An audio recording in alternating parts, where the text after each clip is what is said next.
எம்ஜிஆர் இருந்த நிலைமை வருமா? புரட்சி தலைவர் எம்ஜிஆரோட ஆட்சியும் புரட்சி தலைவர் எம்ஜிஆரோட ஆட்சின்னு சொல்றாங்க. இன்னைக்கு திரையுலகத்துக்கு இவ்வளவு பண்ணுவாங்களா துரோகம்? சார் ஒரு வயிற்றுச்சல் சொல்றேன் சார். ஒரு பெரிய படம், என்ன ஓப்பனாவே சொல்றேன், கபாலி திரைப்படத்துல சூப்பர் ஸ்டார் நடிச்ச படம். படம் முடுக்கல துப்பாக்கி வச்சுட்டு புட்ட புட்ட புட்ட புட்ட புட்டன்னு சொல்லுவாங்க. அந்த படத்துக்கு டாக்ஸ் ஃப்ரீ. ஆனா புலின்னு ஒரு படம், இளைய தளபதி விஜய் நடிச்ச படம், படத்துக்கு வச்ச தலைப்பு புலி, வச்ச தமிழும் செல்லக்குமார் ஒரு தமிழை வச்சான் அந்த புலி. அந்த படத்துக்கு தமிழ்நாட்டில் டாக்ஸ் ஃப்ரீ கொடுக்கல சார். ஏன் சார்? ஏன் நான் கேக்குறேன். இன்னைக்கு சூப்பர் ஸ்டார் ரஜினிகாந்த் லைக்கா கம்பெனியில் நடிக்கிறாரு. இப்ப ஏன் யாரும் ஏத்து குரல் கொடுக்கல? அன்னைக்கு இளைய தளபதி விஜய் என்ற ஒரு தமிழன் நடிச்சான் கத்தி.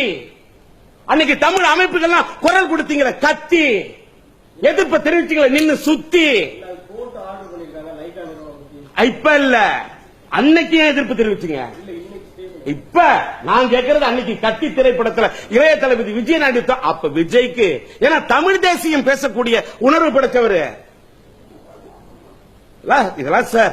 புலி படத்துக்கு எதுக்கு சார்? குழந்தைங்க எல்லாம் பாக்குற மாதிரி தான் சார் படம் இருந்தது. ஏன் சார்? நான் கேட்கிறேன் சார், அன்னைக்கு இருந்த அரச அந்த படத்துக்கு டாக்ஸி வரி விலக்கு கொடுக்காம தடுத்தது யார்? நாங்க இப்படி எல்லாம் பேசுவோம் இல்ல.